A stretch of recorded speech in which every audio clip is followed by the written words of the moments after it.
Sejam todos bem-vindos ao Sesc Pinheiros, ao projeto Puzzle. Por favor. Bom, boa noite a todos. Queria também agradecer ao Sesc pelo convite de participar dessa mesa como mediador, uma mesa de responsabilidade, né? Temos aqui pelo menos 3 gerações de escritores brasileiros. Apresentá-los até um pouco difícil. No caso, a primeira pessoa que eu vou apresentar nesse momento é a escritora Lígia Fagundes Telles. Acho que falar da obra da Lígia, acho que todo mundo já conhece, quer dizer, seus principais livros, como Ciranda de Pedra, Antes do Baile Verde, Seminário dos Ratos, né? Invenção e Memória, que é um livro um pouco mais recente. E o que sempre impressiona na leitura da obra da Lígia é a limpidez da linguagem, né? O Antônio Cândido diria que era uma literatura sem recurso a qualquer truque ou traço carregado. Ela devolve a palavra a sua potência ao tratá-la com essa clareza. No entanto, os seus leitores também percebem como ela é hábil em criar pequenas, mas significativas elipses em suas narrativas, né? De repente, fazendo essas elipses alguma coisa que desaparece no meio do texto e consegue fazer a ponte entre uma passagem e outra, entre um período e outro. Algo quase leve que nem chega a ser percebido no primeiro momento. A potência parece mesmo brotar desse cuidado em tornar a prosa cada vez mais enxuta, mas não seca, né? Envolvendo o leitor. E nos contos da Lígia, pelo menos em grande parte dos contos dela, há sempre essa suspensão no final, quase que um mistério, que parece um mistério da própria vida. Para essa apresentação de hoje, a atriz Beth Coelho vai fazer a leitura de um trecho do comecinho da Estrutura da Bolha de Sabão, que eu acho que já fala bastante da própria linguagem da Lígia, e depois a gente passa para a Lígia, para vocês não ficarem esperando, e depois eu apresento o Sérgio Santana, né, e a Juliana Frank, para que cada um deles for apresentar a sua passagem. Então passo para a Beth. Boa noite, a responsabilidade é minha depois dessa crítica. Então vou ler um trechinho, um curto trecho.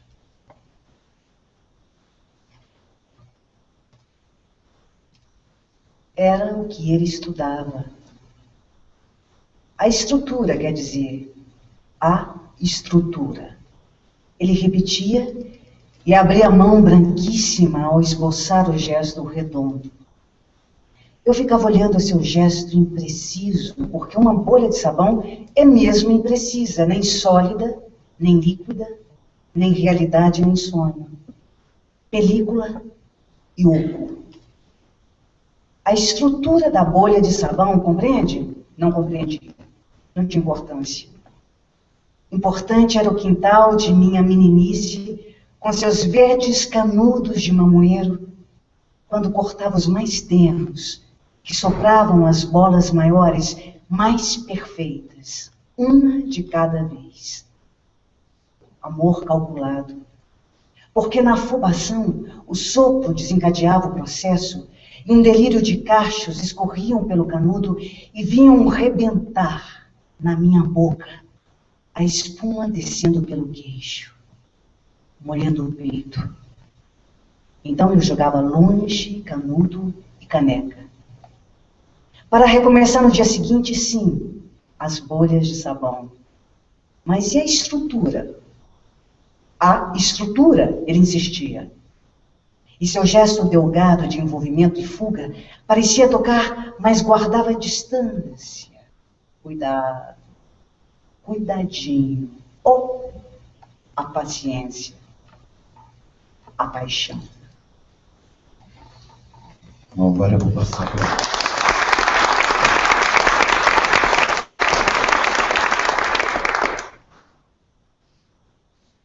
Bom, muito lindo. Lindo vocês. Fico muito emocionada quando eu ouço meus trechos, conto, romance, lidos. De repente eu penso, então eu vou ficar. É uma permanência, né? Pena que fecharam essa cortina aqui atrás, porque aqui estavam as almas penadas. Vamos abrir. Vamos abrir um pouco? Vamos abrir. Não, é melhor que elas Alma penada vê através da cortina. Está cheio aqui. São as histórias que eu ouvia das minhas pajens, não babá, minhas pajens na minha meninice. As almas penadas vêm através das cortinas. Está cheio aqui atrás. Elas têm boas intenções. Eu espero que elas não se manifestem. Melhor ficar quieta. Mas é uma beleza ouvir, então, a jovem tão bonita ler o meu texto e você escutando. O que é escrever? Vocação e paixão. Vocação e paixão. Eu, quando era menina, a mamãe me disse: filha, o que você quer ser? Eu digo, eu acho que é escritora. Mas por que você quer ser escritora? Porque eu gosto de contar histórias. Eu não sabia nem ler nem escrever, mas contava histórias para a meninada da minha rua. Coisa do interior do estado de São Paulo. Então, eu não sabia ler, mas contava, inventava histórias. Quando comecei a ler, eu achei interessante reproduzir as histórias escrevendo-as. Foi o começo da minha carreira. Aí entra a vocação e a paixão. Sem paixão, ninguém faz nada, nem filho, nem casa, nem livro. Sem paixão, ninguém faz nada. Isso é também vocação. Vocação, o que é vocação? É a vontade de fazer isto e não aquilo. Eu não queria dançar, eu não queria tocar piano, eu queria escrever. Escrever, quando comecei a escrever as histórias, então, foi uma felicidade.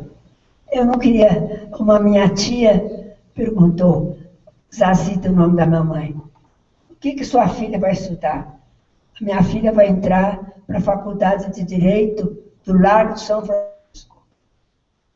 A minha tia, outra tia disse, Zazita, o nome da minha mãe, mas é uma loucura. A minha filha, a minha tia dizendo, entrou para essa faculdade e houve uma aula chamada de Medicina Legal e levaram a minha filha para um necrotério e minha filha viu um homem morto, nu, em cima do mármore.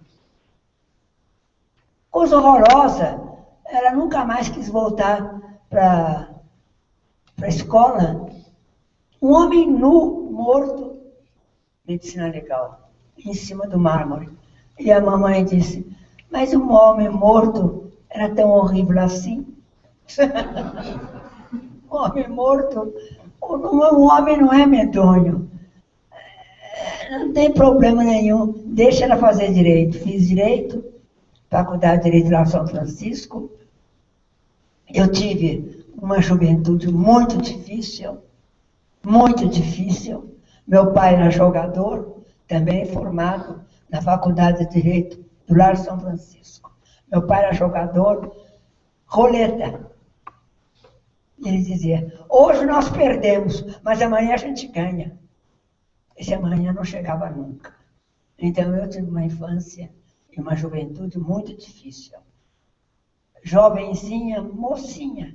Eu trabalhava e estudava. Eu saía da Faculdade de Direito do Lar São Francisco, meio-dia, ia para uma leiteria,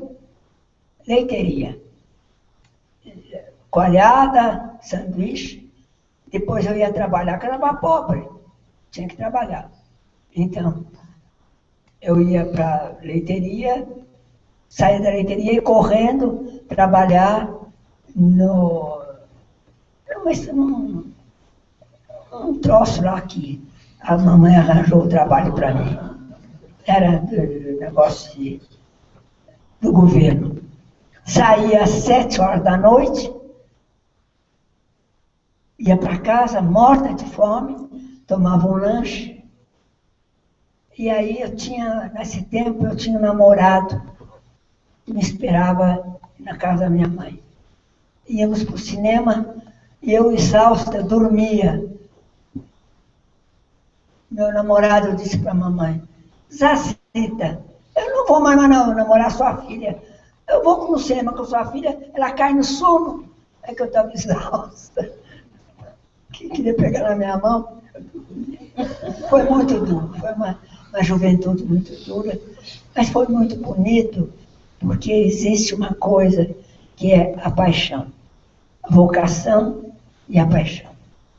Eu já escrevia meu primeiro romance, os outros vamos esquecer, mas o primeiro romance, Ciranda de Pedra, ele é alegria, que alegria. Eu estava me realizando, eu não queria dançar, a mamãe me deu um violão, eu tocava no violão, quando se sente bater no peito, heróica pancada, deixa-se a folha dobrada, enquanto se vai morrer, faculdade de Direito. Eu cantava, mas a minha voz não era daquelas coisas, não. Vocação e paixão. Paixão minha era escrever. Escrevi, estou escrevendo até hoje. A Clarice Lispector me disse: Lígia, ela tinha a língua presa. Não era, ela falava assim, com a língua presa. Ficou muito minha amiga. Então um dia ela me disse: Lígia, você ri demais nos retratos.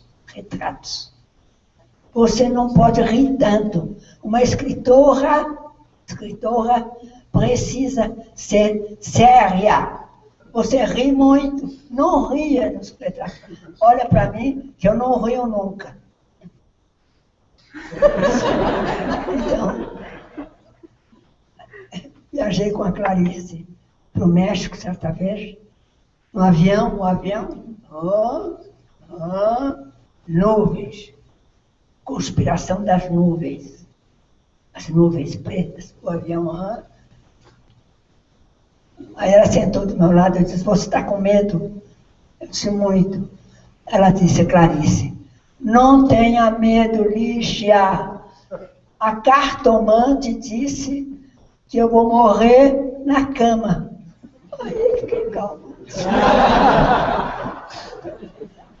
Na volta do México, eu quis voltar com ela no mesmo avião. Ela já tinha ido embora. Mas essas lembranças da minha juventude são lembranças agradáveis. Então é importante, vocês que têm filhos aqui, é obedecer à vocação, que é a paixão. Eu não queria dançar, eu não queria tocar piano, a mamãe era pianista. Mamãe era uma grande pianista. Eu não queria tocar piano, eu não queria ser equilibrista no circo, eu queria escrever. Estou cumprindo minha paixão nessa idade avançada, mas até o fim. É o que eu queria explicar para vocês. Pena que vocês fecharam as cortinas, porque os mortos lá atrás, as almas penadas, não estão podendo me ver. Mas elas estão ouvindo. O microfone é alto. Hã? É isso.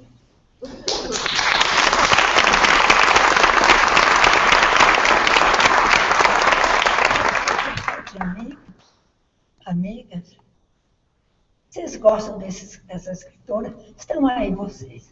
É uma alegria estar com vocês.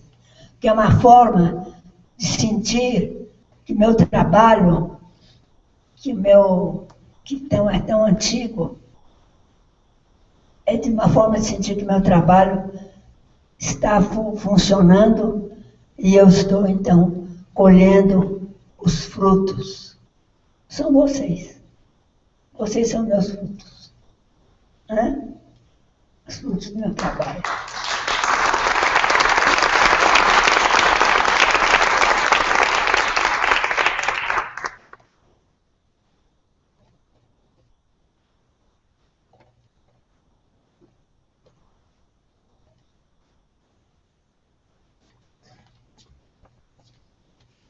Bom, esse foi só o começo da conversa, mas tem mais coisa a dizer. Vou apresentar agora, também, apresentar, é difícil, né, que é o Sérgio Santana, que é contista, romancista, poeta, professor, escreveu também um romance teatro, que ele vai falar um pouquinho, acho que, sobre esse livro hoje aqui, que é a Tragédia Brasileira. Acho que estava lendo uma entrevista do Sérgio Santana, em que ele falava exatamente sobre essa questão da potência da palavra. Ele dizia o seguinte: uma determinada força que me interessava, uma força dramática, há um tipo de intensidade que normalmente a literatura precisa ter, e que é uma coisa pessoal, uma força que cada um de nós tem. É isso que a gente encontra na literatura do Sérgio, que começou publicando seu primeiro livro em 69, com um livro de contos Sobrevivente. Só um parênteses curioso, que o livro contou com a ajuda financeira do seu pai, né? É que nem o primeiro livro da Lígia, que também contou com a ajuda financeira do pai dela. Isso é um dado interessante. Publicou vários livros, os principais como Confissões de Ralph, A Senhorita Simpson, Um Crime Delicado, O Voo da Madrugada, mais recentemente O Livro de Praga e Páginas Sem Glória.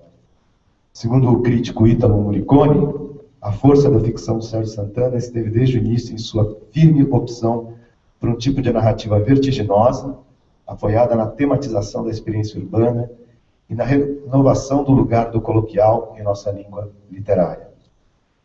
A gente pode dizer que em sua obra há também um constante questionamento do narrador sobre a coisa narrada. E a palavra é uma espécie de desafio para o narrador, como diz um dos protagonistas de um dos contos dele, um belo conto, que é o conto que dá título ao livro O Voo da Madrugada. Ele diz o seguinte: e já que me dispus a escrever, talvez uma das maiores maldições entre todas, por nunca alcançarmos verdadeiramente pelas palavras a fusão que tanto almejamos, etc. Quer dizer, a busca da palavra é aí a procura do Sérgio também.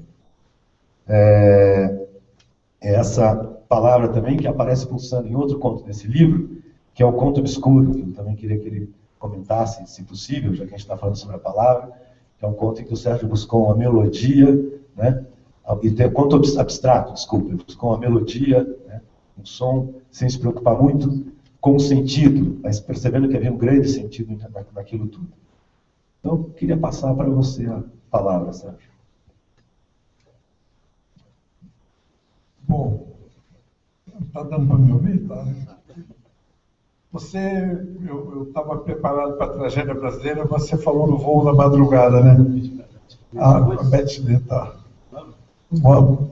E, de fato, eu sempre também tive uma busca muito grande da palavra, no sentido que eu quero que a palavra não só signifique as coisas, como ela em si traga também, seja um objeto de beleza. Mas é muito perigoso dizer isso, né?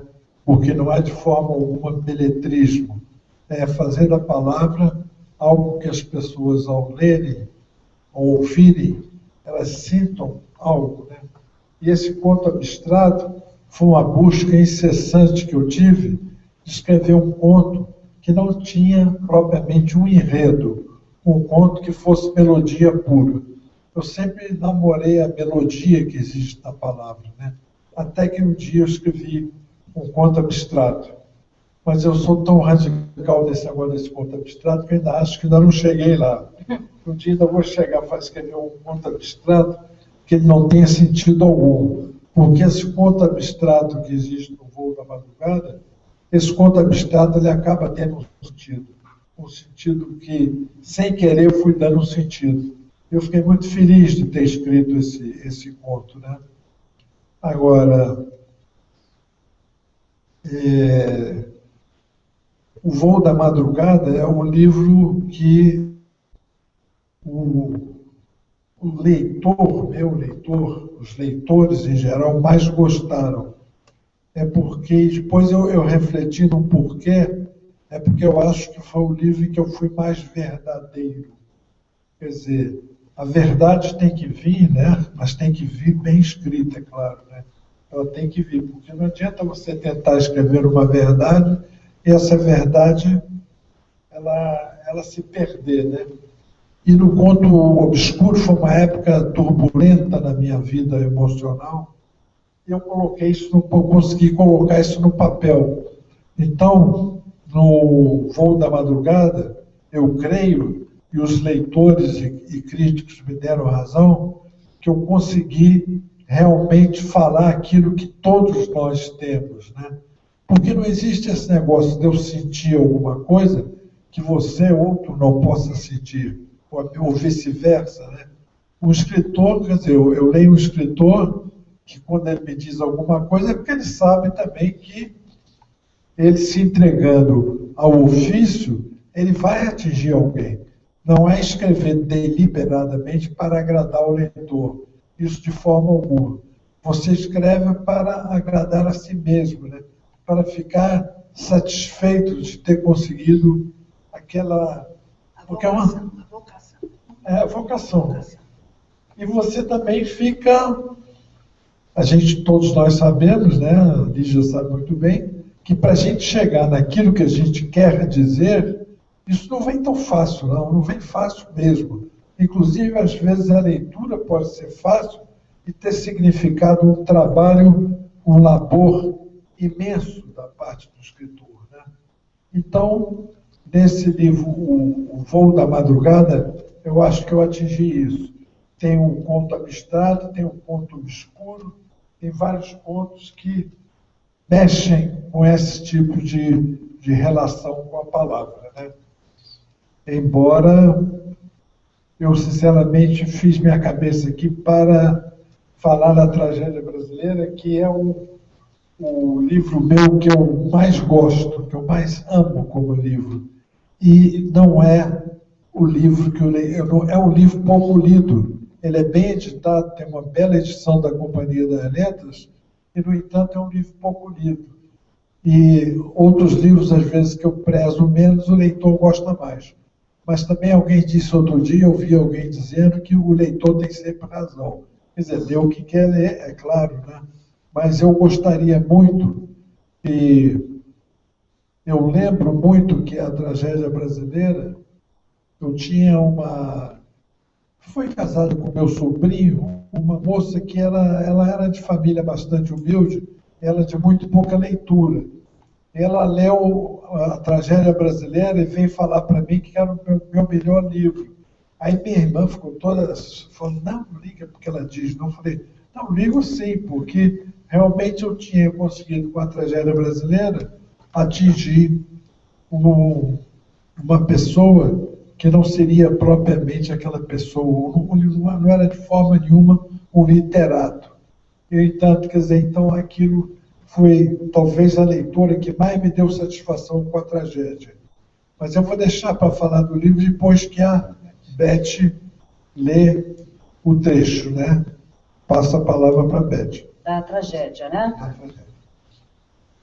Me dirige e corrija, tá? Não.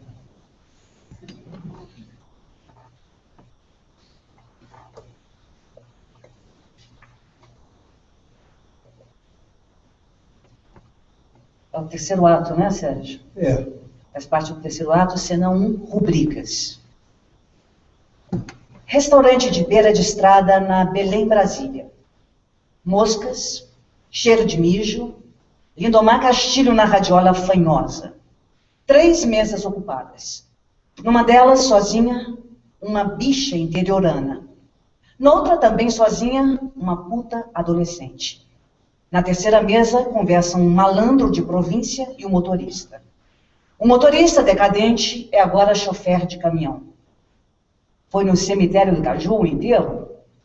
São João Batista. Família boa, então? Claro, de Botafogo. Tá pensando o quê? Besteira minha. Não tem importância. Mais uma? Mais uma. Garçom sentado no banquinho alto, com a cabeça sobre o balcão, acorda sobressaltado com o pedido do motorista. Mais uma brama e 2 branquinhas. Termina o disco de Lindomar Castilho e garçom pergunta se quer que mude. Motorista diz que não. Põe esse lado de novo. Garçom põe o lado de novo, pega as 2 garrafas e vai servir os 2 homens. Depois volta ao seu posto, desdobra um jornal que alguém esqueceu por ali e começa a ler, desatento. Lembra-se do que o patrão lhe disse. Garçom não deve dormir em serviço. Os fregueses podem sair sem pagar a conta. Uma garotinha ainda. Foi a única de quem eu gostei na vida. Da idade daquela ali? Não, mais nova. Mais nova? Tá duvidando de mim? Que é isso, rapaz? Estou admirado. Era linda. Imagino. Motorista que com as mãos trêmulas enche outra vez o copo de malandro de província. Puta adolescente que abriu bem as pernas quando os dois homens olharam para ela. Está sem calcinha. Bicha interiorana que bebe com gestos estudadamente delicados um gole de guaraná, na esperança de que os olhares dos dois homens tenham sido em sua direção. O rosto não estava desfigurado? Nada, parecia viva, só um pouco pálida. Mas isso era até bonito. E quem foi o filho da puta? Que atropelou? É, eu. Porra, desculpa. Não tem nada não. Eu sou um filho da puta. Não diga isso. Se estou dizendo que sou, é porque sou. Não precisa ficar nervoso. Mais uma? Mais uma. Essa é minha. Não, eu faço questão. Malandro de província que percebe, perspicaz, a obstinação com que o motorista reivindica a própria filha da putice, a autoria do atropelamento e o pagamento da conta, como se fosse o direito de um marido à primeira noite. Atores que devem ter isso em mente enquanto representam a cena. Malandro de província aliviado por não ter de pagar a bebida. Não tem um puto no bolso e há muito cortaram o seu crédito por ali. Precipitara-se com o nervosismo do outro. Malandro de província que bebe de um só gole a dose de pinga. Deve ter sido uma tragédia horrível. Em parte, não entendi. Porque sem isso eu não teria conhecido a menina. Barata pegajosa que se põe a subir pela parede atrás dos dois homens. Bicha interiorana que pensa que as baratas morrem de velhice naquele restaurante porque ninguém se dá o trabalho de matá-las. Bicha interiorana é relativamente culta, faz poesias e batiza para si mesma a barata de Gregory Samsa. E depois, por associação, de Gregory Peck. Bicha interiorana que sorri satisfeita com o humor e a inteligência do seu pensamento. Pena que não possa transmiti-lo a alguém. Bicha interiorana que bola um plano para sair naquele exato instante da sua solidão. Pensei que fossem namorados ou algo parecido. Quem dera. Quer dizer que vocês nunca chegaram a... Foi só... Aí é que você se engana. Já sei, então. Ela não morreu na hora. Aí você ficou cuidando dela? Mais ou menos. Bicha interiorana que circunda pé ante pé a mesa dos dois homens, tira um dos sapatos e, num gesto felino, esmaga Gregory Peck contra a parede. De Gregory Peck sai um estalido de tão gorda. Malandro de província que, sobressaltado, derruba seu copo cheio sobre a mesa.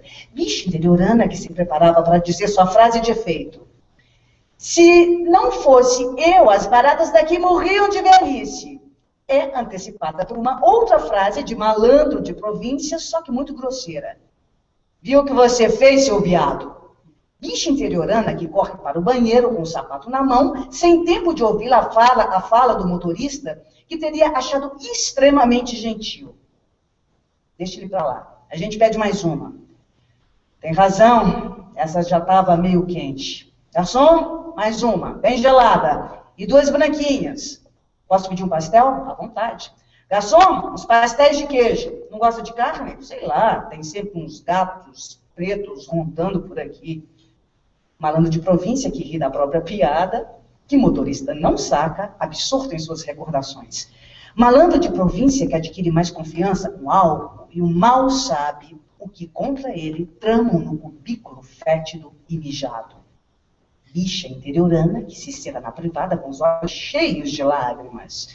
Bicha interiorana que pensa numa vingança contra malandro de província. A minha lhe ofende, e para aquele motorista, ele se derrete. Malandro de província que dá corda ao motorista. Então eu desci do carro e ela estava ali, caída, junto ao meio-fio.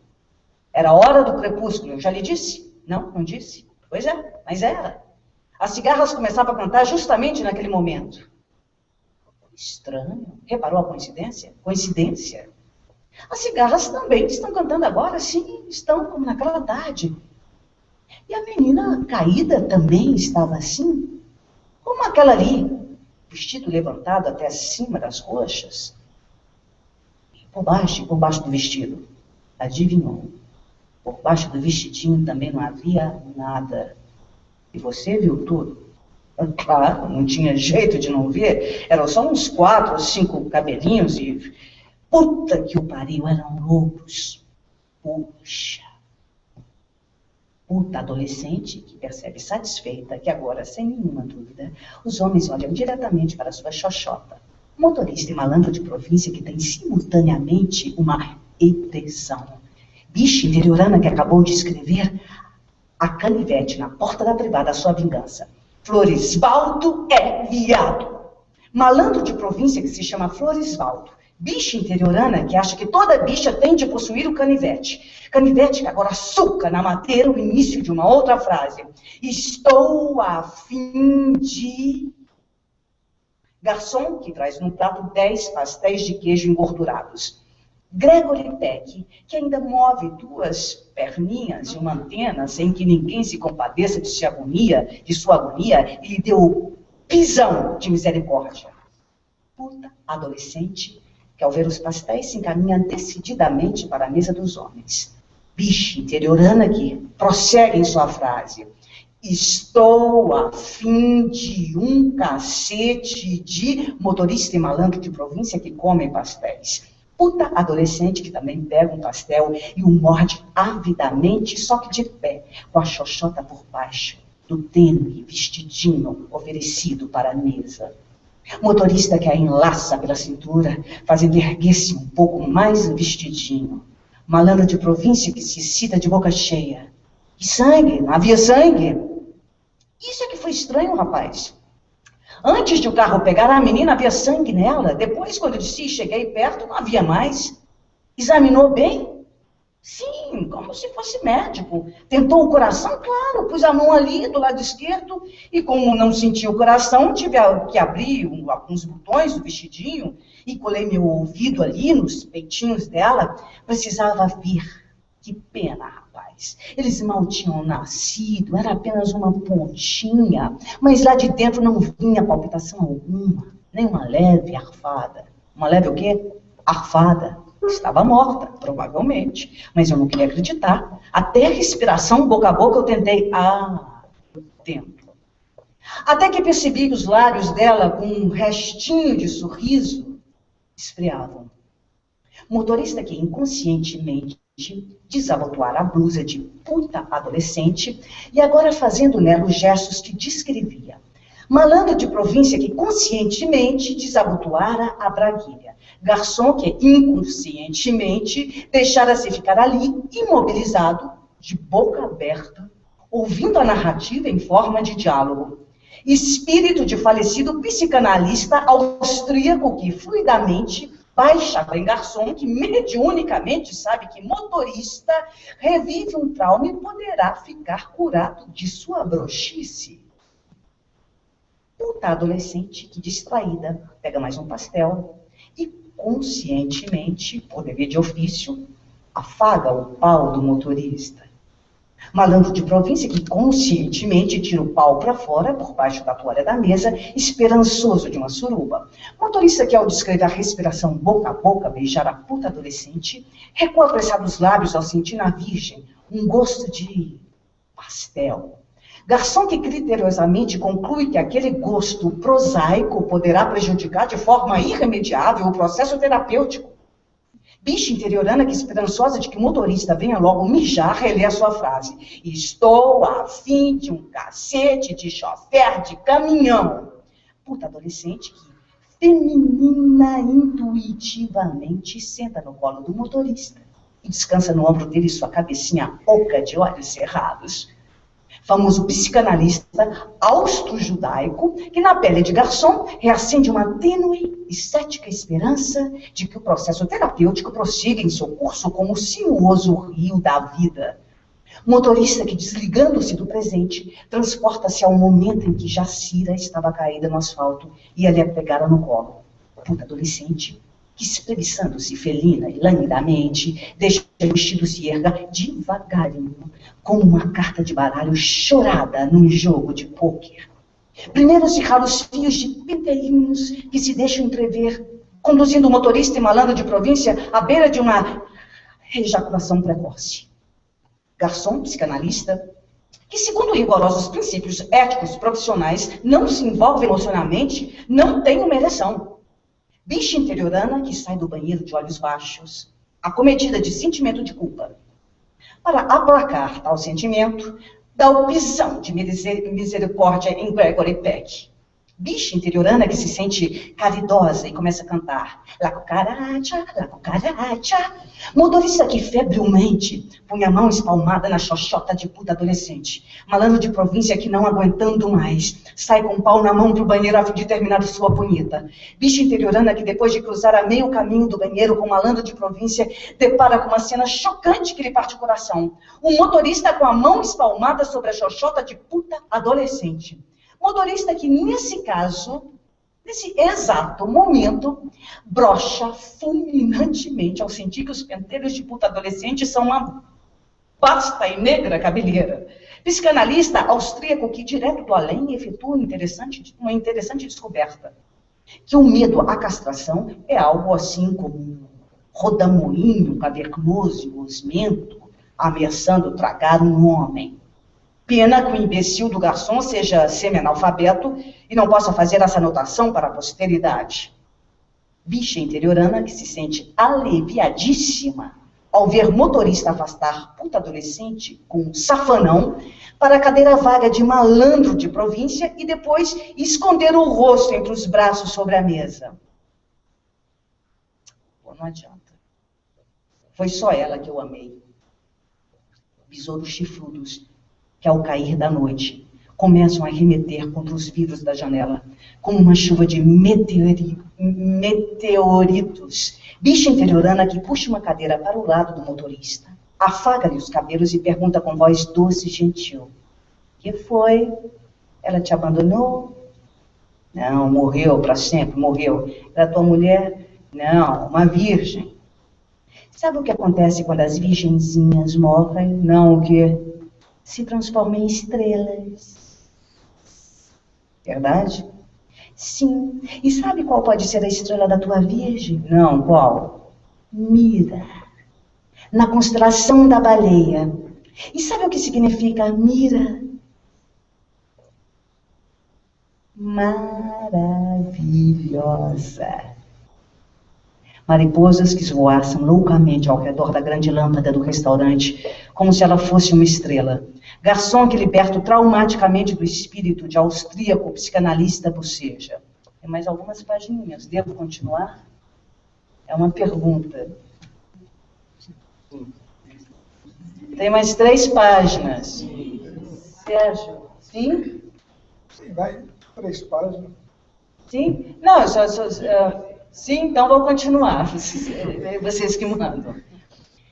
Malandro de província, que ao ler Floresvaldo é viado na porta da privada, também brocha furiosamente e veste as calças, disposto a dar uma porrada em bicha interiorana. Motorista que, agradecido e emocionado, afaga as mãos de bicha interiorana. Malandro de província que, ao perceber que bicha interiorana caiu nas boas graças do motorista, desiste de dar-lhe uma porrada.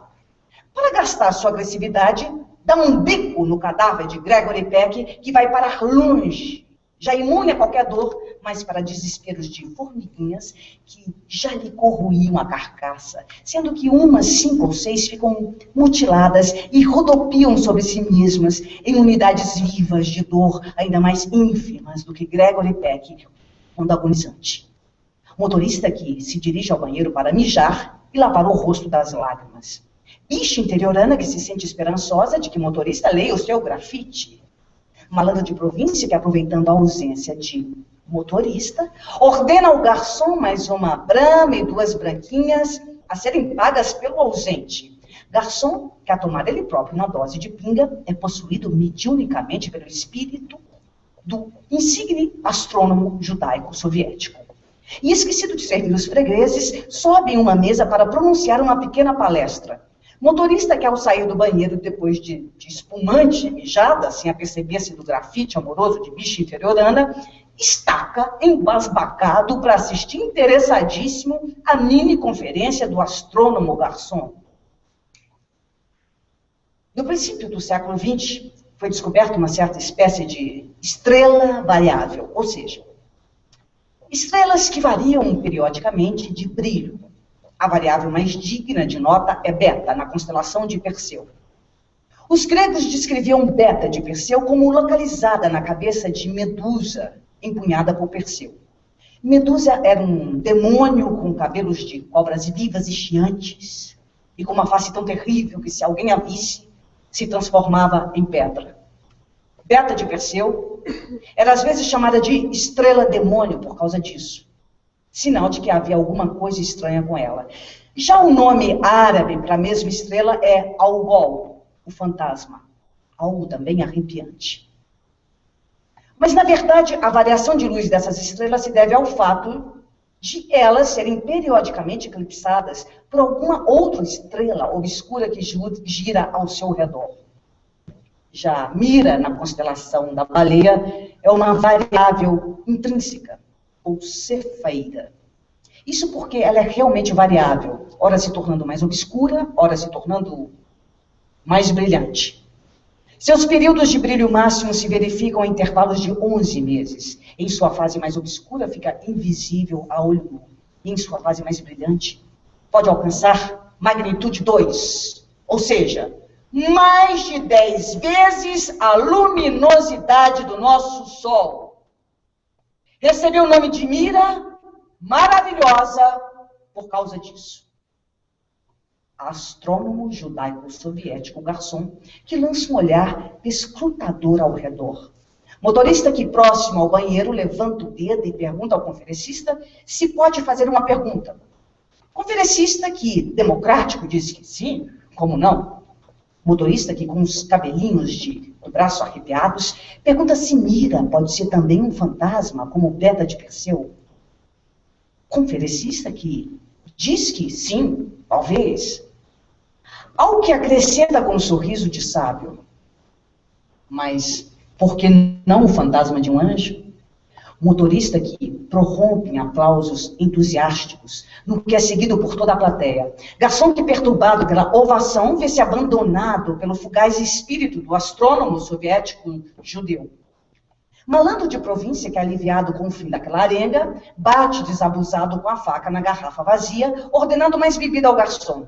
Garçom que desce do púlpito de fórmica achando que tinha enlouquecido. Motorista que vai sentar-se ao lado de puta adolescente. Puta adolescente que, tendo ouvido falar em estrelas, lembra-se do céu no quintal de sua infância durante a noite e tem saudades. De seus olhos escorrem lágrimas luminosas como estrelas cadentes. Motorista se vê refletido nessas lágrimas, rolando terno e platonicamente apaixonado, como os anéis de um fulgurante planeta. Motorista que acaricia o rosto de puta adolescente. Escuta, qual é o teu nome? Imaculada. Maria Imaculada. Quantos anos você tem? 14. É também um anjo. Pena que envelheceu.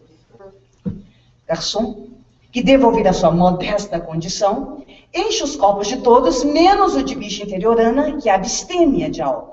Malandro de província que ergue seu cálice de pinga e exclama: saúde! Motorista que, após o brinde, emborca de uma talagada a sua dose, sentindo por dentro o fogo de uma nostálgica paixão. Bicha interiorana que, enciumada, resolve ir à luta ferina. Quanto mais meu cérebro quero lavar, mais ele se turba. O que foi? Uma frase, meu bem, uma frase sua. Não, de um falecido dramaturgo inglês. Você não deve conhecer. Posso escrever no para-choque do meu caminhão? Claro, meu bem, é toda sua, vai ficar sob medida. Obrigado, aceita uma bebida? Um guaraná, por favor. Sabe o que são os caminhoneiros? Não. Os modernos bandeirantes. E sabe que bandeirante você é? Não. Um planeta no sistema de Mira, a maravilhosa. Que bom. E sabe o que significa a palavra planeta? Gostaria muito de saber. Errante. É esse o teu destino, meu bem. Malandro de província que diz baixinho, que saco. Motorista que se levanta e dá um beijo estalado na testa de bicha interiorana. Motorista que, ansioso por partir errante, pede a conta a garçom. Bicha interiorana que pensa em permanecer casta para sempre e nunca mais lavar a testa onde gravou-se aquele beijo. Garçom que, pensando na gorjeta, põe na radiola a fanhosa canção Caminhoneiro, de Teixeirinha. Motorista que, puxando a carteira, dá uma grana à puta adolescente que se oferece. Quer trepar comigo? Não, pode trepar com meu amigo aí no meu lugar. Quero só que me responda uma pergunta. O que você quiser. Escuta, você não tem uma irmã assim como você? Assim como eu sou? Não, assim como você era. Sim, tenho. Ela está com 11 anos e 10 meses. Qual é o nome dela? Maria. Maria Altamira. Mora longe daqui? Mais ou menos. Para que lado fica? Para lá, na direção de Belém. Puta adolescente que faz um gesto largo em direção ao espaço sideral. Garçom que recebeu seu dinheiro e, verificando a gorjeta, canta junto com Teixeirinha. Caminhoneiro, amigo que leva a vida rodando, cruzando vilas, cidades, sentindo saudades da sua família, mas sabe que ele não tem hora para chegar. Malandro de província, que abraçado da puta adolescente, acompanha o motorista até a porta do botequim. Bicha interiorana, que assina chorando, um lencinho amparada pelo garçom. Motorista que, sem olhar para trás, se dirige ao caminhão e sente um cheiro de gasolina, e para ele é perfume. Psicanalista austríaco que, no último alento, sopra no ouvido de garçom que a alavanca de mudança é um símbolo fálico. Motorista que esquenta o motor do veículo e inconscientemente afaga a alavanca de mudança. Todos os outros, a porta, assinando em uníssono. Motorista que olha a vastidão da noite na direção apontada por puta adolescente. Motorista que vê surgir, naquele exato instante, uma estrela e se pergunta se não será Mira, a maravilhosa. E se não terá sido a mesma Mira que levou os reis magos na direção de Belém. Motorista que engata na primeira, arranca no rumo daquela estrela, inadvertido de que ela também pode ser Beta de Perseu. Motorista que, pegando um zigue-zague de bêbado na estrada, liga o rádio, exclama alegremente: Eita, Brasil!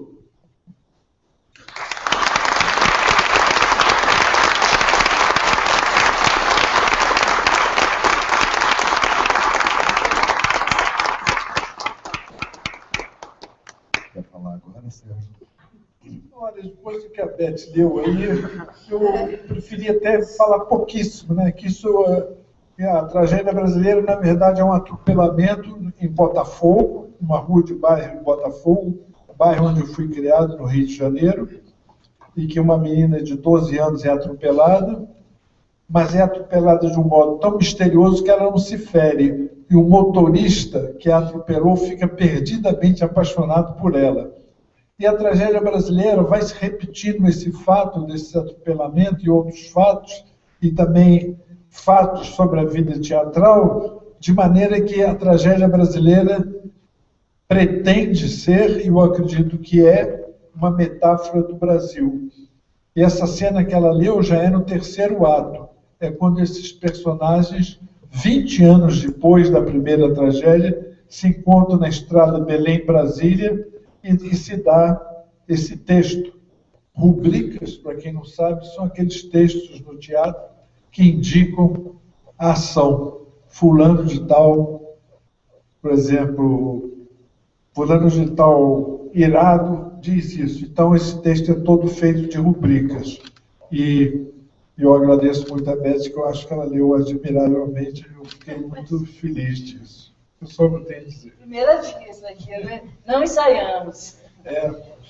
Desculpa, estou com eu nisso. Eu queria ensaiar para fazer uma leitura melhor, mas não deu tempo. Foi ótimo, foi ótimo. Bom, agora a gente vai para uma outra geração. A terceira geração desse encontro aqui, que é a Juliana Frank. Até fazendo uma pesquisa para poder fazer a apresentação, é engraçado que tinha 2 apresentações diferentes dela. Uma da atual editora, que é bastante séria, nasceu em São Paulo, em 1975, é roteirista e escritora e vive atualmente no Rio de Janeiro. Escreveu os livros Kenga de Plástico, de 2011, e Cabeça de Pimpinela, de 2013, ambos pela editora Sete Letras. E participou da coletânea 50 versões de amor e prazer, 50 contos eróticos por 3 autoras brasileiras da geração editorial. Lançou recentemente o livro Meu Coração de Pedra Pontes, pela Companhia das Letras. E aí eu fui encontrar a apresentação da Juliana, feita lá pela Sete Letras, e acho que já diz bastante talvez sobre ela. Juliana Frank é roteirista, escritora e desempregada nas horas vagas. Nasceu em São Paulo em 1975. Gosta de patinar no asfalto, chutar pequenas pedras e assobiar para o alto. Aqui já é um texto, certamente, talvez foi você mesmo que tenha escrito, mais solto. Num texto seu recente, no blog da Companhia das Letras, você dizia que você trazia uma outra voz à sua geração, uma outra geração muito diferente, e que já trabalha com a colagem, com uma linguagem cotidiana. Só um minutinho. Gostei muito do seu texto. Eu gostaria de dizer umas palavras, fugindo um pouco da literatura. Eu estou muito impressionada com esse público, grande quantidade de mulheres. Lembrei-me agora, ainda, coisa da juventude, Faculdade de Direito lá de São Francisco. Não tinha mulher. Não tinha mulher, eram só homens. Um dos rapazes perguntou, o que vocês vieram fazer aqui? Casar? Eu disse, também. E casei com o professor. Então, eu queria lembrar o seguinte, é extraordinário o número de mulheres interessadas. Eu vou lembrar uma coisa. O professor Miguel Reale disse isto, eu quero repetir aqui. Professor Miguel Reale. O século XX é o século mais importante, porque nele as mulheres se declararam, saíram do anonimato, né, e se apresentaram. Eu vejo tantas mulheres aqui agora. E eu me lembro, então, desse ano, não é tanto tempo assim, que as mulheres não frequentavam nada. Elas eram apenas donas de casa. E agora vejo aqui tantas mulheres interessadas em literatura. Eu acho extraordinário isso. Então, o professor Miguel Reale tinha razão. A revolução mais importante do século XX foi a revolução da mulher. Elas eram donas de casa, faziam goiabada. Mamãe fazia muita goiabada, era muito boa a goiabada da mamãe. Faziam goiabada, tocavam pianinhos, iam à igreja, e agora eu vejo aqui as mulheres todas aí. É uma alegria, incluindo minha neta. Então, é uma alegria ver a evolução da mulher no Brasil. É verdade, professor Miguel Reale, a revolução mais importante do século XX foi a revolução da mulher. Elas começaram a frequentar fábricas, escritórios e universidades. Eu acho uma maravilha, é um milagre essas mulheres todas aqui. Estamos num século onde as mulheres, com garra, vai. A minha tia, quando eu entrei para a faculdade de Direito, disse para a mamãe, Zazita, você deixou sua filha entrar para uma escola de homens? A mamãe disse, as coisas estão mudando. Mamãe disse, as coisas estão mudando. Estavam mudando, sim. Entrei para uma escola de homens, adquiri vocação e paixão, profissão masculina, que é escrever. Quando eu comecei a escrever, não tinha mulheres escrevendo. Era só homens. E de repente eu disse, é a minha paixão, é a minha vocação. Vai. E fui. Estou aqui agora, vendo tantas mulheres aí. A Miguel Reale. Ouça onde você estiver. A revolução mais importante do século XX foi a Revolução da Mulher. Ah, que beleza. Eu fico muito contente. Não temos leitores, né? Muitos leitores não temos. Leitores, zero. Machado de Assis, o maior escritor do Brasil, Machado de Assis, nunca frequentou a lista dos escritores mais vendidos. Só estrangeiros. Só estrangeiros na lista. Não tem nenhum brasileiro. Onde está Machado de Assis? Zero. Mas estamos lutando. Eu acredito na luta. Eu acredito na luta. Eu acredito na esperança. Eu acredito que no futuro, quando me perguntam, não sei fazer prognósticos, mas eu acredito no futuro não tão longe, vamos ter as mulheres não fazendo como a mamãe fazia, doce de goiabada, mas escrevendo, dançando, participando dos escritórios de medicina, escritórios de médicos, de advogados. A mulher é uma alegria ver vocês aqui nesta noite. Isso não era comum no tempo da minha mãe. É uma beleza. Miguel Reale, a revolução mais importante do século XX, da mulher. A mulher está frequentando fábricas, escritórios e universidades. Era o que eu queria dizer.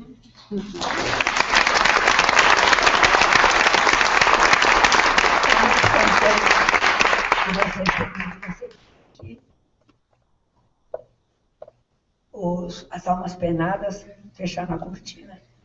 Elas estão ouvindo. Eu conversei uma vez com Clarice Lispector. Clarice, você acredita em alma penada? Ela disse, Lígia, estamos cercados dela.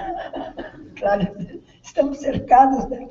Então, deixe os mortos também frequentarem os auditórios. Tudo bem, estamos aí.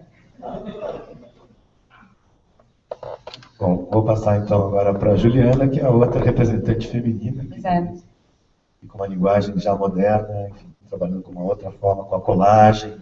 Isso E foi com uma... deboche também, porque sua literatura marcadamente tem uma força da ironia, do deboche. Queria que você falasse um pouquinho aí da palavra. Inclusive você usa termos populares, que você inclusive dá uma mexida, transforma ele um pouquinho. Eu falo de literatura de colagem porque muita gente me pergunta o que eu faço. Eu falo que é literatura contemporânea, mas aí eu criei esse código. Teve uma vez que eu publiquei um conto na Folha que chama Viúva de Quatro. Muita gente ficou com muita raiva e o painel do leitor ficou lotado de cartas de indignação. E um cara falou que era literatura de esgoto. E eu uso também, assim, eu gostei e adquiri. Então, dependendo do meu humor, eu falo que é literatura de esgoto, às vezes de colagem. Mas esse livro, propriamente, O Coração de Pedra Pomes, eu escrevi ele em 6 dias. E as ideias não formavam fila, assim, para chegar no guichê, vinha uma em cima da outra, assim. Então, eu tinha vários cadernos, que cada uma era uma subtraminha ali da história. E não tinha frontal por perto também, né, porque às vezes organiza mais. E aí eu ia colocando uma história com a outra. Então, às vezes, alguns jornalistas falam, o seu livro é sobre o quê? Eu falo, é sobre uma menina de 19 anos que trabalha no hospital, que é louca, que faz macumba, que tem uma mãe, não sei o que, que tem um pai estelionatário, que namora o José Júnior. E é tanta coisa, assim, que eu acabei criando essa literatura de colagem. Agora, acho que hoje a gente também tem muito resgate de imagem, cinema, internet. Então, às vezes, a literatura dos jovens ela é um pouco menos descritiva, como desses grandes escritores que descrevem mais imagens. Talvez a gente pule um pouco isso, talvez por falta de talento mesmo, mais do que uma questão de época, da gente também estar mais ligado na palavra da rua e nessa pluralidade de coisas que acontecem tudo muito rápido. Acho que tem um pouco a ver com isso. No trabalho de vocês costumam caminhar, nosso tema aqui é a palavra como invento, né? Tem um caderninho ali para anotar algumas frases do cotidiano, algumas palavras. No Sérgio Santana também tem uma forte presença da oralidade. Né? Forte presença de? Oralidade. Por quê? Sim, tem. Embora, quer dizer, na verdade é criado ali sozinho, né? Eu não sou muito de buscar na rua, né? Mas tem a presença da oralidade, sem dúvida. Penso que a Juliana está falando aí, eu tenho a impressão que isso faz uma pesquisa mais de campo mesmo, de rua, não sei se é o seu caso. Eu já tentei anotar o que as pessoas falam, com certeza não. Não funciona. A literatura é uma outra coisa. Eu acho que a gente tira muita inspiração de enxergar o mundo mesmo, enxergar e modificar muito do que a gente vê, né? Às vezes, a minha mãe, por exemplo, coitada, ainda bem que ela tem humor, porque eu já coloquei ela em diversas situações. Eu tenho uma personagem dela que só fala, eu não vou pagar, porque é uma coisa que ela falava, assim, eu não quero pagar isso. Mas aí ela falou, sei lá, 2 vezes, mas aí ela fala 300 e usa um bob que ela não usou, então a gente vai colocando, vai piorando, né, bastante. Piorando as coisas, a gente vê, deforma e dá aquela, passa um lápis 6B, assim, para ficar mais exagerado. E fala que não é a pessoa, fala, não, só vive inspiração.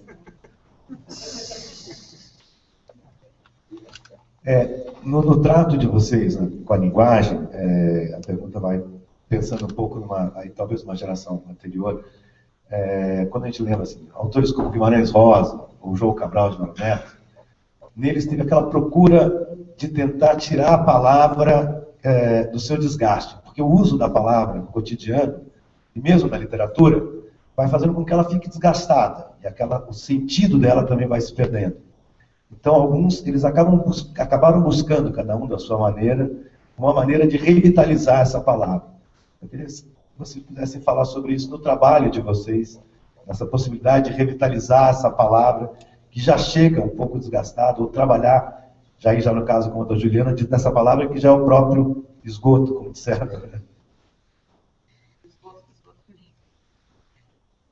Acho que ela não esgota, né? Porque você vai criando, a gente tem milhões de sinônimos, a nossa língua é muito rica. Né? Mas é uma luta. Acho que escrever é sempre lutar com a palavra. Ela tá sempre... Tem um conto do Rubem Fonseca, um romance, acho que é o Romance Negro, que ele vai num congresso de escritores, e tem um escritor muito famoso que ele admira, que acho que vai, na hora de morrer, vai falar para ele um segredo. Ele diz o seguinte, a palavra é inimiga do escritor. A gente luta muito com ela. Vou fazer uma pergunta ao Rui. Você acha que ele vai abrir para o público também fazer perguntas? Acho que seria legal, né? Quanto tempo a gente tem? Não tem nada, desculpa. Posso? Claro. Nada, algo que a Juliana pudesse ler. Você quer ler, Juliana? Você trouxe um cortado. Não, mas eu acho que eu não vou ler, não. Lê um pouco. Pode. Posso ler o meu, alguma coisa.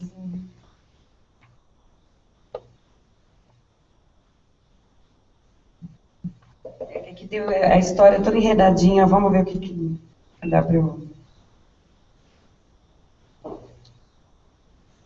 que dá para eu ler aqui.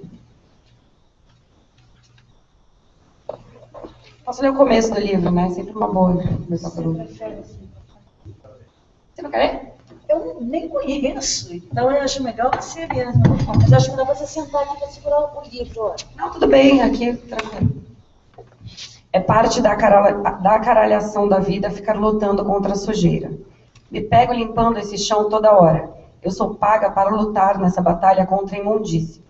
Existem alguns tipos de sujeira aqui. As partículas sólidas, fuligem, poeira e as de origem oleosa, como graxa e manchas indecifráveis. Também tem as que mais amedrontam as pessoas. Bactérias, germes, gotas de sangue. Enfim, as porcarias naturais. O mundo está repleto de misofobia, o medo patológico da imundície. Limpo até poder ver meu reflexo nessa ilustríssima rua de limpeza onde desfilam doenças. Por que não o bordel? Eu me pergunto, mas não me respondo nada. Vou limpando com o esfregão amarelo como se ele fosse uma seta que está sempre à minha frente. Só que aqui já está limpo, espelhado. O hospital deve ser higienizado de hora em hora. Tem sangue de pacientes semivivos por todos os cantinhos. Gosto de esconder alguma sujidade, dessas microscópicas, encantos imperscrutáveis. Me dá prazer reconhecê-los, dia após dia, intacto, livres da vassoura dos outros funcionários com os olhos atentos da asepsia. Chamo essas sujeirinhas de pequenas heroínas. As pessoas, no geral, não gostam. Tratam-nas como se fossem memórias de sacrifícios, carnificinas e crimes. Muito mal informados todos. É só olhar para o chão e ver o tamanho real das intervenções de poeiras e manchas. Não existe nada a ser decifrado. Não se trata de uma ciência oculta, não há mistérios por trás da sujeira. Enfim, é assim que começa o meu livro.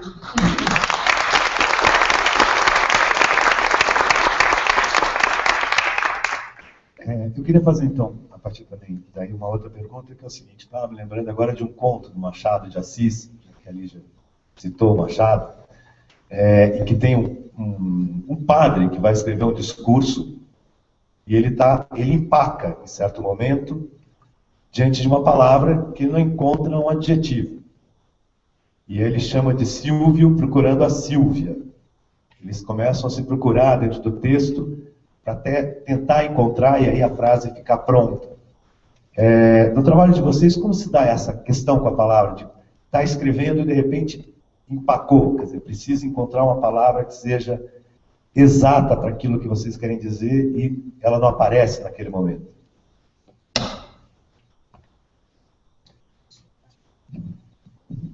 Bem, conversando certa vez com o Antônio Cândido, eu disse: ô Antônio Cândido, fala sobre um pouco a esperança que no Brasil existe entre os escritores dessa literatura.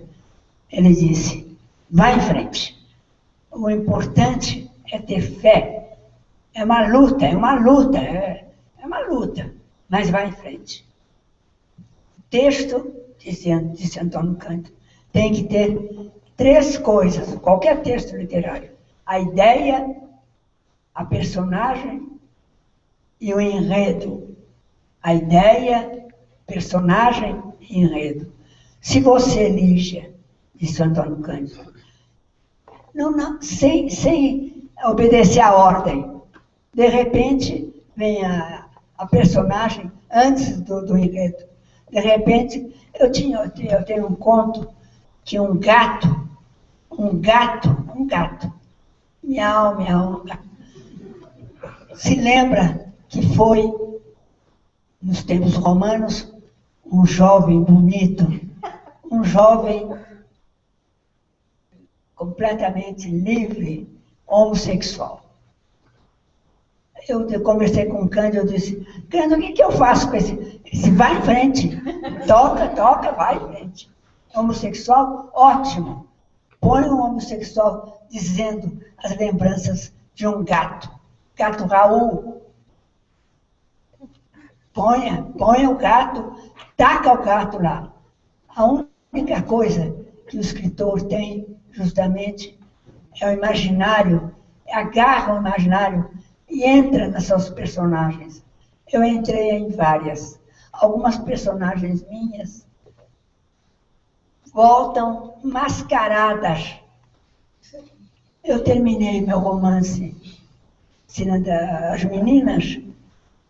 Eu estava numa praia, na casa do meu irmão, Barra de São João. Terminei e comecei a chorar. Porque eu senti saudade das personagens. Acabei o romance, elas iam embora.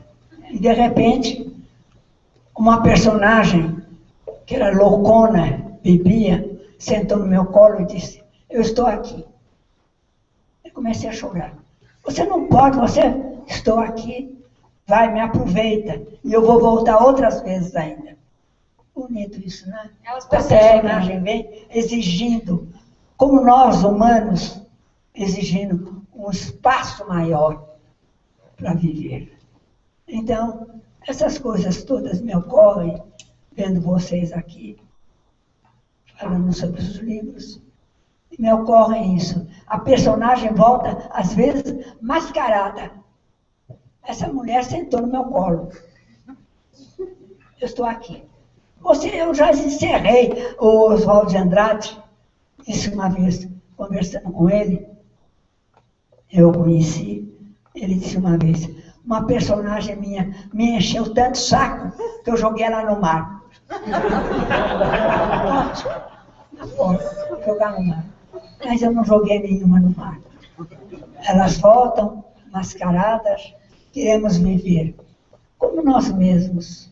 Então, eu estou pensando nisso tudo, vendo aqui, ainda uma vez dizendo, tantas mulheres, que beleza. Século XX, Miguel Ayala, a Revolução da Mulher. Não, mas...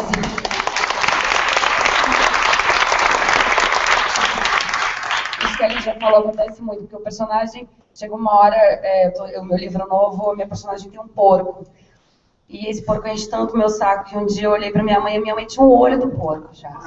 E eu falei, gente, eu preciso terminar com ele.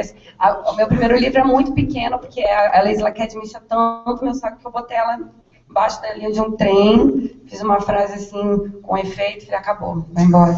Mas não tem jeito, daqui a pouco, um dia você tá escrevendo, lá vem ela, filha da puta, vamos embora, a gente é escravo deles, eles vêm e tomam o nosso inconsciente, assim.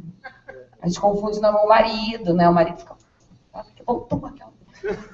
Voltou mesmo. Aí, voltou aquele cara, voltou. Então, voltou. Vamos lá, sentar e escrever. E aquilo que você falou da palavra, que às vezes some, o momento de ato é um grande momento. Porque é um momento que você pode até criar um livro novo. Pode criar uma coisa, fala assim, não está vindo agora. O bom é não buscar, o Carlos Drummond de Andrade fala isso, não ficar cavocando. Vai, toma um chá, dá uma volta, de repente vem a coisa certa e vem com mais esforço ainda. E você acha... Primeiro, já jogou algum personagem no mar? Olha, julgar... Bom, esse personagem do Oswald, eu já li esse livro que ele joga, né? Uma viagem de navio aí que ele faz, mesmo, realmente joga o personagem no mar. Agora, eu abandono muito personagem, né? Abandono muito texto. Na verdade, eu tenho mais textos abandonados do que escritos. Porque chega um momento... Na sua gaveta. Não pode. Porque... Principalmente se a pessoa, depois de morta, tem algum prestígio, os herdeiros são um perigo, né? Porque os herdeiros, às vezes, cometem verdadeiras rapinagens, né? No baú dos... geralmente já é a segunda, terceira geração que fica com os direitos autorais. Não, segunda geração mesmo, né? Não tem compromisso nenhum com a arte, né? Agora, já joguei muito personagem no mar, de jeito nenhum. Me encheu o saco também. Enche o saco, tem hora que enche o saco. Enche o saco. Não deixa dormir. Agora, é engraçado também que existe uma outra face da moeda, porque às vezes está enchendo o saco e depois não enche mais. Depois recupera, né? Acontece também de você estar com um texto. Já aconteceu pontos meus, romance, que eu estava exasperado, com ódio daquilo que eu estava fazendo. Então, o livro Confissões de Ralph mesmo, eu jogava às vezes lá em cima da estante, de maneira que para não rasgar, porque eu sabia que ali tinha vários defeitos. Até que aí um dia pegava uma escadinha e lá pegava... Aí você perdoava. Mas você, no caso, nasce um conto ou um texto a partir do desejo de usar determinadas palavras? Com certeza. Pode. O texto pode ser de uma palavra, de uma frase, Acho que o texto pode nascer de diversas origens, né? As origens são muitas, né? Às vezes ele pode nascer de uma ideia, mesmo uma ideia que você tem mais ou menos vaga e você quer concretizar essa ideia, né? Recentemente andou acontecendo comigo, né? Eu queria botar em prática uma ideia, uma determinada... Como minha literatura é muito pesada, às vezes muito agressiva, tem muito estupro, tem suicídio, tem essas coisas todas, quis fazer um texto que fosse bonito. Eu não estou querendo entregar o ouro ainda de seu nome, porque o texto é absolutamente inédito. Mas é uma história romântica, anacrônica. Não sei se as pessoas lessem aquilo, diriam que era meu texto. Mas eu não importo, não me importo, porque eu queria exatamente isso. Queria fazer uma coisa que fosse lírica, bonita, que trouxesse em levo as pessoas. Foi deliberado isso. De tanto cansaço que eu estava, da violência, por exemplo. Às vezes a violência me cansa, mesmo a violência literária, né? Chega, você fala, poxa, já está demais, vamos contribuir, nem que seja na literatura. Olha que eu dizendo isso, as pessoas vão estranhar, né? Porque a literatura é considerada meio hardcore, né? Quer dizer... É muito potente seu texto. Imagina você lírico, não deve poetizar tanto poema, deve ficar bem equilibrado. Estou curiosa. Pois é, eu também estou curioso para ver o Tico soltar o que as pessoas vão dizer. Mas como ainda estou longe de terminar o livro, eu não sei quando que isso vai ficar pronto. Mas você falou em potência, você tinha falado numa entrevista, e a Juliana também. Vocês sentem, quando estão escrevendo um texto determinado, que ele tem uma potência? Dá para perceber isso? Claro que dá, às vezes. Eu acho que o leitor sente muito o que a gente sente. No Borges falava isso, se você não se diverte escrevendo, esquece. Quando um texto começa a patinar demais e te vencer ali, eu acho que a potência vem, às vezes vem uma palavra, vem e junto com ela vem uma história, e quando você perde o sono e aquilo te toma totalmente, você sabe que você está no caminho e que a história... Porque às vezes a sua mão mesmo escreve, vai sozinha, chega um momento que você vai carregando, ele vai te carregando o texto sozinho ali, vai desenhando. Eu acredito em história, né? Tem muita gente que escreve aleatoriamente. Mas aí você vai desenhando a história e potência das frases mesmo, de quando está construindo, você olhar assim, dá aquela vaidade que todo escritor tem. Fala, pô, gostei. Por exemplo, a negócio da frase, eu tenho, por exemplo, várias folhas de papel com frases soltas, né? Que depois está ali, você fala, por que eu botei essa frase aqui? Mas ela fica lá. De repente, às vezes, essa frase ganha corpo, né? Agora, outra experiência que eu já tentei, mas não dá certo, só deu certo uma vez, é sonho, né? Você tentar passar o sonho para a literatura, porque o sonho, eu acho que não há nada tão criativo, tão genial, feito um sonho de qualquer pessoa. Não há. Mas a questão é que o sonho depende daquele estado que a pessoa está ali, letárgico, dormindo, e ela tem uma capacidade. Aí você acorda, pega uma caneta, escreve ali no papel que está até na cama. No dia seguinte você lê aquilo, cadê? Não existe. Eu morro de inveja dos meus sonhos. Eu queria estar escrevendo eles, eu não dormindo com eles. Pois é, eu também queria. Eles ainda vão inventar um dia uma máquina de gravar sonhos, né? E no dia que tiver a máquina de gravações, ela vai acabar com a literatura, hein? Porque ninguém vai conseguir competir, né? Mas a linguagem é um sonho, né? Quer dizer... mas é diferente. O racional você está desperto, né? Porque a linguagem do ser humano dormindo, ela é impressionante, né? Porque você sonha coisas que você jamais seria capaz de criar acordado. Jamais seria. E é impossível de escrever depois. Né? Pois é. Aí quando você escreve, você vê que não é a mesma coisa.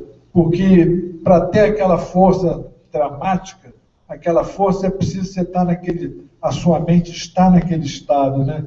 Estado que eu chamaria de letárgico, né? Um estado maravilhoso, é maravilhoso. E você só sente porque você está sonhando, né? Então não acredita, você acordado, você não acredita naquilo.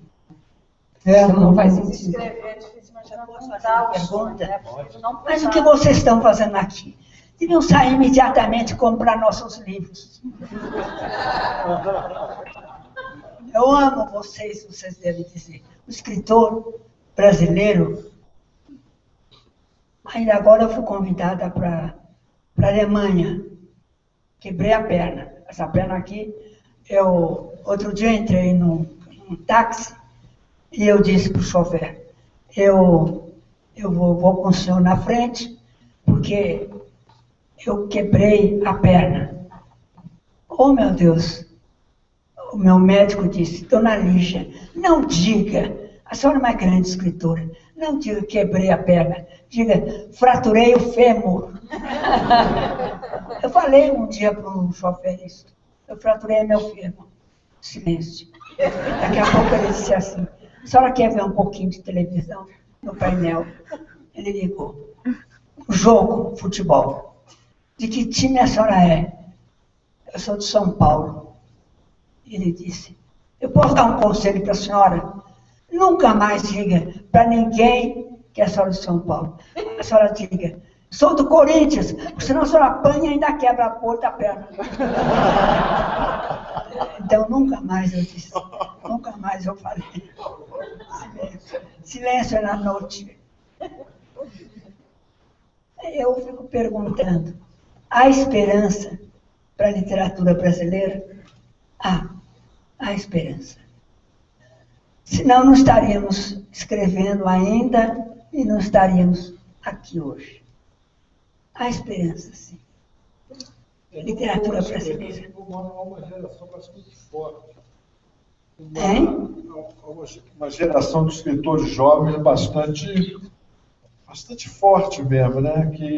Os jovens escritores. Jovens escritores brasileiros. É que o público não leu ainda, né? Mas quando você pega e lê o pessoal, você fica admirado, né? Eu li daquele número da Granta, que tinha vários escritores brasileiros, eu fiquei impressionado com a qualidade de vários textos, inclusive você que falou das mulheres, de textos de escritoras, né? Jovens escritoras brasileiras, muito boas, novas, bem novas ainda. Tem a Luísa, que eu acho que não tem nem 25 anos, né? Tem 22 anos. Luísa o quê? Geisler, não sei se fala assim, escreve. É muito forte. Acho que ela tem uns 22 anos, vale a pena. Está na Granta. Pois é, o problema é que aquela Granta tinha tantos autores que eu li, gostei e não lembrei de todos os nomes. Não né? julgo. Pois é, esse é que é o problema. Pelo visto, saindo daqui, vocês vão nas E livrarias. a cultura, Os autores que estavam lá no palco. Este é uma maravilha. É a esperança nossa. Salve, salve. Como diz o hino. Não tem um hino assim? Um hino brasileiro? Salve, salve. Hein? O hino. Vocês saem daqui, que escritores deslumbrantes. E eu direi também, esperança em vocês. Eu tenho esperança em vocês. Tenho esperança. Se vocês estão aqui, ao invés de assistir novela, ao invés de estar no bar, bebendo, ou então fumando, ou então com a namorada no cinema, vocês estão aqui. É um milagre. Então, devemos sair daqui, nós escritores, com o coração na mão. É preciso esperar, é preciso confiar, é preciso saber que alguém nos ama.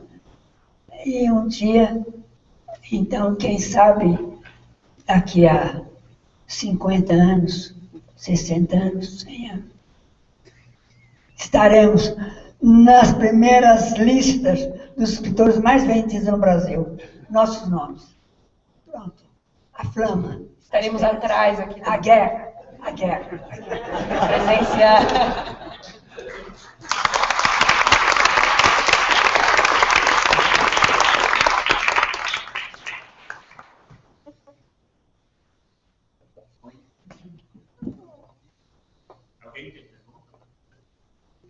Podia ser no microfone, né?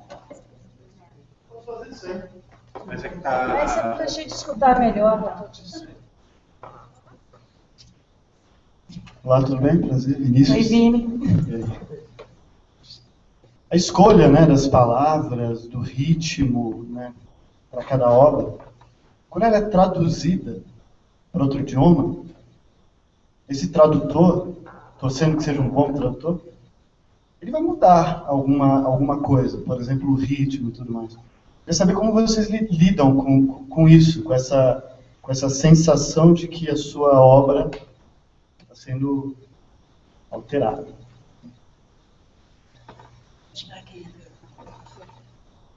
Pergunta para quem? Para todos. Para quem? Você quer responder?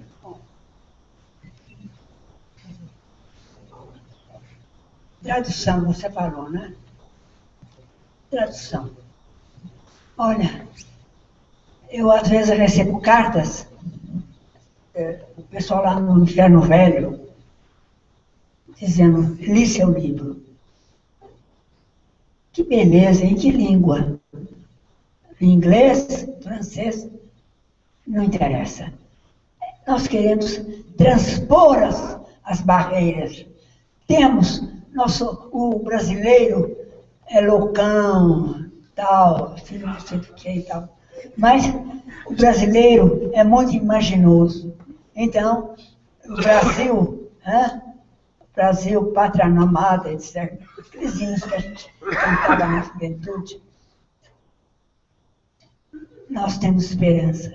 Então, se fomos ouvidos com a maior atenção por vocês, e se vocês nos amam e vão sair daqui um dia, não hoje, vão comprar nossos livros, então é um amor retribuído.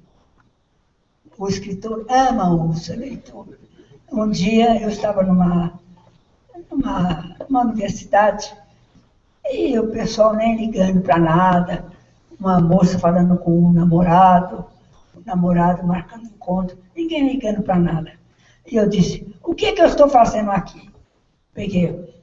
Vocês não querem ouvir a gente, vocês não gostam de nós, o que eu estou fazendo aqui? Então, eu tenho esse bilhete até hoje. Um jovem se levantou, deixou um bilhete na minha mão e foi embora. Estava escrito no bilhete, Lígia, eu te amo. Não me deixe em paz. Eu quero ficar com você. Eu te amo. Eu disse, que desse jovem que escreveu isso? Desapareceu. Então, esses momentos de alegria, esses momentos de felicidade, eu tenho. Afinal,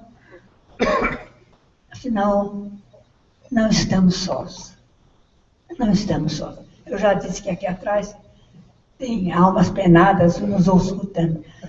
Elas podiam também comprar uns livros.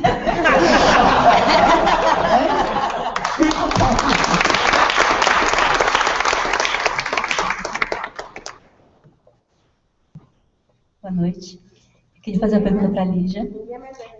A senhora estava falando do gato Raul, e eu gostaria de saber sobre a Lili Carabina, se ela inspirou algum dos seus gatos, se foi o Raul, a Tigrela, o Emanuel, a gatinha da Adriana, ou a Filó, da Gina. Isso, sobre os gatos. Eu gostaria de saber a inspiração. Eu tive um gato, porque o gato é diferente do cachorro. O cachorro vem, lambe, abraça. O cachorro é sentimental. O gato é mais distante. É mais... não gosta muito de obrigações. Então, eu tive um gato. Depois eu escrevi um conto chamado, deu o nome de Raul, era esse gato. Esse gato, justamente, foi um homossexual em Roma, teve outras vidas, lembrou de tudo. Veio um dia e me contou. Me aproveite, ele disse. Eu tenho coisas lindas para te contar. Pois morreu. Mas às vezes ele volta e eu então vejo como é rico, como os bichos são ricos. Eu fiquei muito emocionada com a história da cachorrinha. Vocês viram que uma mulher, quando a mulher dá para ser ruim, sai da frente. Então, botou para fora a cachorrinha do automóvel. E a cachorrinha correndo, querendo entrar no carro. De repente eu vi na televisão que a cachorrinha encontrou um amor, uma dona. E essa cachorrinha não interessa, é o símbolo. Justamente o bicho, como ser humano, precisa de amor, precisa de alguém que segure na pata ou na mão e diga eu te amo. Aí então, é uma guerra, vai para frente. Sérgio, você quer falar sobre a pergunta da tradução? Olha, eu sou uma pessoa profundamente desconfiada com as traduções, porque eu fui traduzido principalmente na Alemanha, né? E como minha nora é alemã e conheço outras pessoas alemãs, né? Em geral, as pessoas de lá do país fizeram críticas que não eram dirigidas a mim, críticas aos tradutores, né? Então eu fico pensando, e eu sou traduzido em línguas que eu não posso mesmo saber, né? Eu sou traduzido em lugares feitos na República Tcheca, né? Na Grécia, Macedônia, traduzido em lugares assim muito estranhos, que não há a menor possibilidade de que eu vou saber. E eu fico realmente, olho para aquilo com uma certa dúvida, né? Agora, eu tenho uma grande sorte que eu fui traduzido na Argentina. Eu tenho 2 livros traduzidos por um dos maiores escritores argentinos, que é o César Aira, né? O grande escritor. E quando mandaram a tradução perguntando se eu queria mudar alguma coisa, eu falei, não, César Aira tá bom, tá ótimo, tá bom demais, né? E é muita sorte você pegar uma pessoa do nível dele para traduzir um livro seu, mas eu acho muito difícil. É a mesma coisa que ser filmado, é muito complicado. Você é filmado, você não é você, eu sou desconfiado disso. Eu prefiro assim, o português mesmo, escrever na minha língua, que é o grande barato. E aí, Juliana? Eu não fui traduzida ainda. A caralhação deve ser difícil de traduzir. Tem umas palavrinhas aí. Mas o pessoal da companhia traduziu uma parte para comercializar em outros países e eu achei que ficou melhor em inglês. Eu falei, quem foi que traduziu, gente? Eu acho que ficou melhor. Agora, Kenga de plástico, até agora não arrumaram um nome. Kenga, porque Kenga é um galho infrutífero de uma árvore. Então, eles chamam de Kenga porque não dá fruto, enfim, aí depois tem as nossas amigas rameiras, messalinos, mas enfim, de plástico também. Então, até hoje, vamos ver se um dia chega no Kenga de plástico.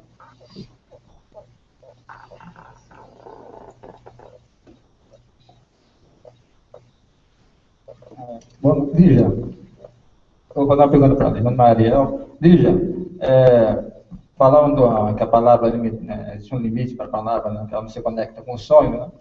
Mas na sua obra eu percebo que existe muita ligação entre a palavra e o sagrado. O que representa para você? Como é que se dá essa ligação entre a palavra e o sagrado para você? E os outros também, estendo aos outros também, se quiserem comentar algo.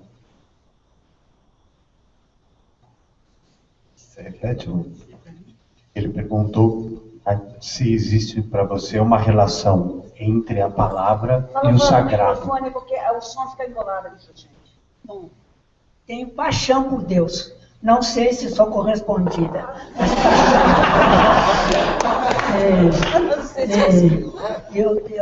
Quando eu termino um livro, eu chego para as pessoas, eu tenho vontade de dizer para o pessoal na rua, no bar, no restaurante, me leia, não me deixe morrer. Me leia, não me deixe morrer.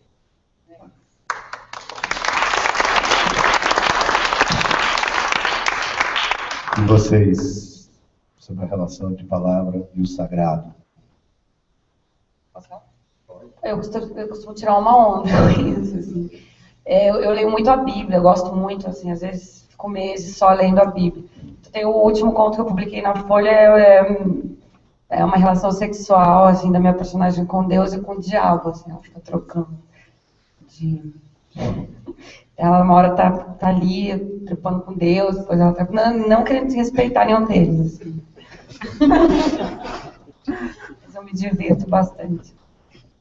Eu, pessoalmente, não penso assim na palavra sagrada. Quer dizer, eu acho a palavra, ela própria já é, quando ela é bem sucedida, né?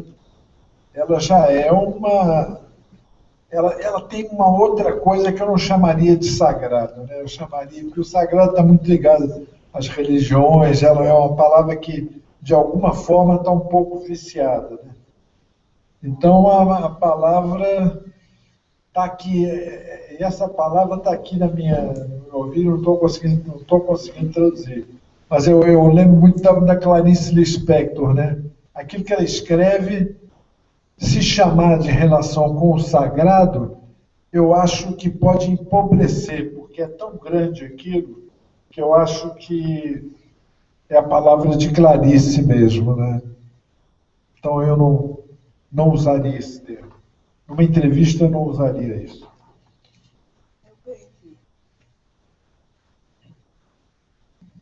O que nós estamos fazendo aqui? Eu sei que vocês estão loucos para sair e ir na livraria comprar os nossos livros. Beleza, é a glória. Então, vamos dormir, feito...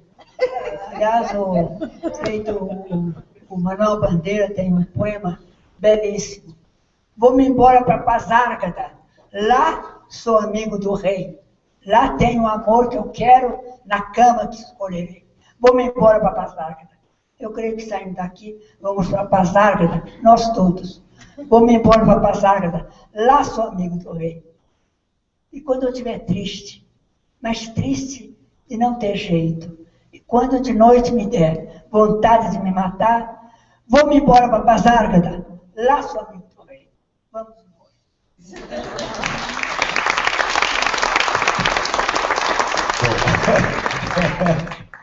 A Lígia deu a última palavra. Bom, já que ela não... Queria agradecer a presença de vocês, claro, a presença da Lígia Fagundes Telles, de Sérgio Santana, da Juliana Frank, da Beth Coelho. Só queria avisar que a Lígia não vai dar autógrafo agora, depois dessa mesa, porque ela tem outro compromisso. E, enfim, é isso. Muito obrigado. Até o próximo. Muito obrigada a vocês.